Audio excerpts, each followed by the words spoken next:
सब कामयाब लोग दुनिया में मेहनत तो बहुत लोग करते हैं और एक ही जैसी लोग मेहनत कर रहे होते हैं, बट कुछ को उसका जो फल मिल रहा है उस मेहनत का कुछ और है, और कुछ लोग कहते हैं हमने बड़ी मेहनत की लेकिन हमें कुछ नहीं मिला ज़िंदगी में। क्या फ़र्क है मेहनत करने में? क्या उसको हम किस तरह उसको आप उस चीज़ से मुख्तलिफ कहेंगे कि एक आम बंदा जो मेहनत कर रहा है, जो वो अचीव कर रहा है, और दूसरा वही मेहनत कर रहा है और वो चीज़ अचीव नहीं कर पा रहा, तो कहाँ पे आके ये फ़र्क आता है? इस पे 2-3 चीज़ें हैं, बल्कि इससे भी ज़्यादा हैं, जी। थोड़ी-सी हम डिस्कस कर लेते हैं। सबसे पहली चीज़ आपके सवाल के मुताबिक बनती है डायरेक्शन। जी। मेहनत तो आप कर रहे हैं, आपकी सिमत ठीक नहीं है। आपको पता नहीं कि मैं कहाँ जाना चाहता हूँ। आप जहाँ पर काम कर रहे हैं, वहाँ पे एक लिमिटेड रिसोर्सेज़ के साथ काम कर रहे हैं और ख्वाहिशें बड़ी-बड़ी हैं। अब दोनों चीज़ें मैच नहीं करती आपस में। या ख्वाहिशें बदलें या काम की जगह बदलें, सिमत ठीक नहीं है, ये इम्पोर्टेंट चीज़ है। लेकिन सिमत से भी पहले सिमत का तयन कैसे होगा, उसके लिए हमें कामयाब लोगों को स्टडी करना पड़ेगा कि कामयाब लोगों में ऐसी क्या क्वालिटी है कि वो जब भी काम करते हैं, जिस मैदान में उतरते हैं, कामयाब होकर दिखा देते हैं। सबसे पहली चीज़ है गोल्स। गोल्स एंड टारगेट्स या अहदाफ व मकासद कह लें आप उर्दू में। कामयाब आदमी के अहदाफ होते हैं, वो आज के लिए नहीं, वो आने वाले कल के लिए जीता है। ठीक। उसकी प्लानिंग लॉन्ग टर्म होती है। जबकि नाकाम लोग, जिसे हम पंजाबी में कहते हैं ना, डंग टपाऊ, एडहाकिज्म, वो आज का दिन गुजर जाए तो देखा जाएगा, कल की कल देखी जाएगी। वो हर रोज़ नए सिरे से नया कुआं खोदते हैं। कामयाब लोग अपनी आज की ख्वाहिशात को, लग्जरीज को कुर्बान करते हैं फ्यूचर के लिए, और नाकाम लोग फ्यूचर के रिसोर्सेज को आज इस्तेमाल कर लेते हैं कि कल किसने देखा, आज तो इस्तेमाल कर लो ना इन चीज़ों को। एक फ़र्क है गोल्स का होना या गोल्स का ना होना। दूसरी चीज़ है डिसिप्लिन। कामयाब अफराद जो हैं उनकी ज़िंदगी एक सर्टेन डिसिप्लिन के साथ चलती है, जबकि नाकाम आदमी की ज़िंदगी में डिसिप्लिन नहीं होता। वो वक़्त के मुताबिक फ़ैसला करता है, ख्वाहिश के मुताबिक फ़ैसला करता है। फिर है कमिटमेंट। कामयाब आदमी जब फ़ैसला करता है ना कि मैंने कोई काम करना है, तो वो डट जाता है और उस वक़्त तक डटा रहता है जब तक वो मंजिल पर ना पहुँच जाए। नाकाम आदमी से पूछें, वो कहेगा मैं बड़ा कमिटेड हूँ, मैंने 2 साल तक कमिटमेंट का मुज़ाहरा किया, मैंने 5 साल तक ये काम किया, फिर भी कामयाब नहीं हुआ, तो किस्मत ही ख़राब है मेरी। कमिटमेंट ये नहीं है कि आप 1 साल, 2 साल या 5 साल तक लगे रहें तो कामयाब हैं।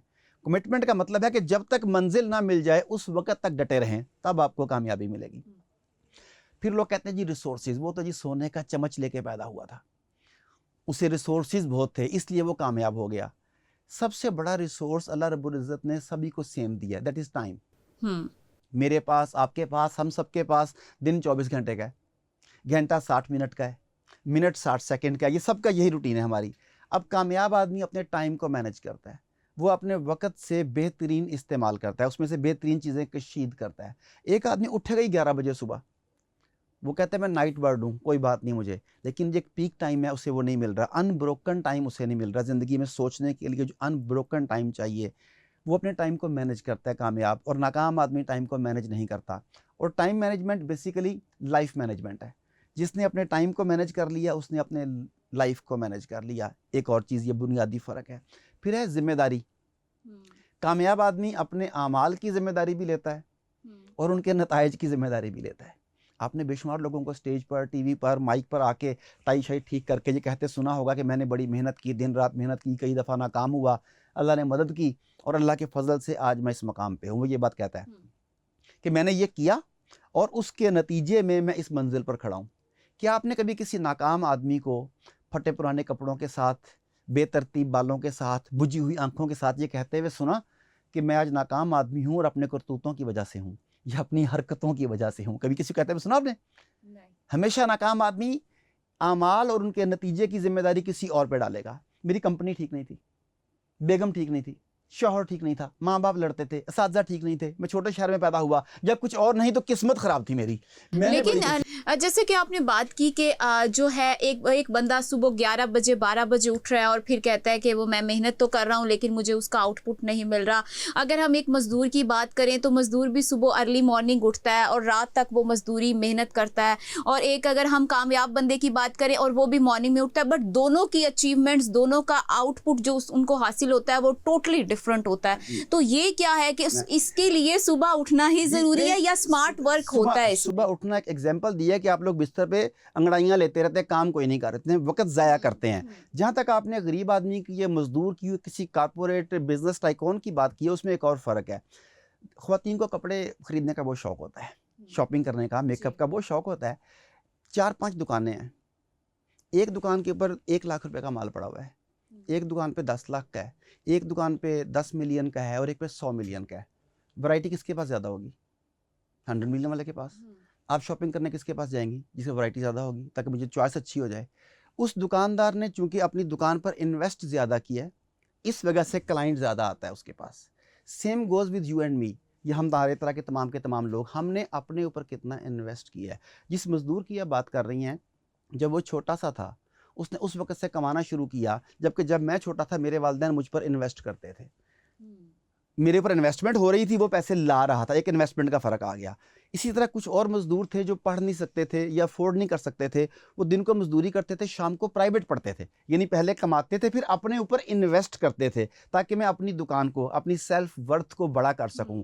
तो जो मज़दूर को वो नहीं मिल रहा जो आप कह रही हैं, उसकी वजह यह है उसने अपने ऊपर इन्वेस्ट नहीं किया। आप इन्वेस्टमेंट देखें आपके ऊपर कितनी इन्वेस्टमेंट है, और जो गार्ड बार खड़ा है उसके ऊपर कितनी इन्वेस्टमेंट है। तो जिसके ऊपर जितनी इन्वेस्टमेंट है उसे तवक्को भी उसके मुताबिक करनी चाहिए, या अपने ऊपर की गई इन्वेस्टमेंट को बढ़ाना चाहिए। मैं एक और सवाल पूछता हूँ, इनकर तो आप हैं, सवाल मैं पूछता हूँ आपसे।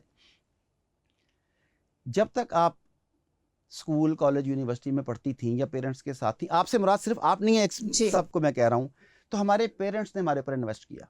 अगर मैं अपनी बात करूँ तो मुझे लालच दे के भी पढ़ाया गया, डरा के भी पढ़ाया गया कि अगर तुम नहीं जाओगे स्कूल तो पॉकेट मनी नहीं मिलेगी, ये नहीं होगा, जिस तरह चीज़ें होती हैं। हमें लालच दे के, डरा धमका के पढ़ा के यहाँ पर पहुँचा दिया गया। जब हम खुद कमाने लग गए, आप कमाने लग गई, मैं कमाने लग गए, अब हम में से कितने लोग हैं जो अपनी कमाई का एक सर्टेन हिस्सा अपनी सेल्फ डेवलपमेंट पे आज भी खर्च करते हैं? सैलरी मिलती है तो मैंने सैलरी में से 5% की किताबें लेके जानी है, या मैंने एक ट्रेनिंग खुद लेनी है जाके हर महीने, ताकि मैं अपने आप को ग्रो कर सकूं। मैंने अपने टाइम का 1 घंटा अपनी डेवलपमेंट के लिए खर्च करना है। आप हैरान हो जाएंगी कि 99% लोग ऐसा नहीं करते। तो इसीलिए वो उसी जगह पर रहते हैं जहाँ पे आज से 5 साल पहले थे। तो जब तक खुद पर इन्वेस्ट नहीं करेंगे आप कामयाब नहीं हो सकते। ठीक। तो कामयाबी हासिल करने के लिए जो इन्वेस्टमेंट है वो फाइनेंशियल फॉर्म में भी है, उसमें इमोशंस भी होते हैं, उसमें आपके ऊपर प्रेशर भी होता है। मतलब आप, नाकामी भी इन्वेस्टमेंट का हिस्सा है। जब आप स्टेप बाय स्टेप आगे जाना चाहते हैं कि गिर जाते हैं, कामयाब नहीं हो पाते, एक स्टेप पीछे आना पड़ता है आपको, ये भी उसकी कीमत है। ठीक। तो जब तक आप वो कीमत पूरी नहीं करेंगे आप वो चीज़ नहीं ले सकते।